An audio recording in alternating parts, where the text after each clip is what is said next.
Salam mənim əziz izləyicilərim. Bu günləri praktik, asan, dietik, yüngül bir yemək hazırlayacağım. Öncə suyumu qaynamağa qoyuram, duz əlavə edirəm və düyümü yuyub qaynar suda islamağa qoyuram. Düyümün suyu qaynadıqdan sonra düyünü süzürəm və qazana əlavə edib aş kimi düyünü qaynamağına qoyuram. O qaynayana kimi isə mən döş əti, buterbrodu, monastır sayağı döş əti yəni hazırlayırıq. Sadəcə olaraq mən burada göbələkdən istifadə eləmədim. Əgər göbələyiniz varsa göbələk də əlavə edərsiniz. Döş ətini ortadan iki hissəyə bölürəm. Hər iki tərəfini döyəcləyirəm. Duzunu, istiotunu vururam. Qırmızı biber, pul biber və toyuq əti üçün olan pripravadan istifadə edirəm. Daha sonra isə yaşıl biber, qırmızı pomidorları halqa şəklində doğrayıb üzərinə əlavə edirəm. Qeyd edirəm, göbələyiniz olsa göbələk də əlavə edib üzərinə dilim hallan pendiri qoyursunuz və sobanı 150 dərəcə istiliyə gətirib kalka kağızını yağlayıb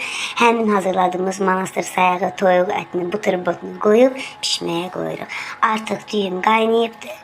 Bilirsiniz, düyünü yoxlamaq üçün əlimizin arasına bir balaca sıxırıq. Əgər düyü yarı pişib də artıq dəmə qoya bilərik. Adi halda aş dəmləyirəm. Yağını, sarı kökünü, zəfəranını vurub dəmə qoyuram. Budur, artıq mənim monastır sayağı döş ətim hazırdır və düyü yanında qarnı şəklində servis edirsiniz. Ümid edirəm bəyənərsiniz. Praktikdir, mədədə ağırlıq vermir, dietikdir.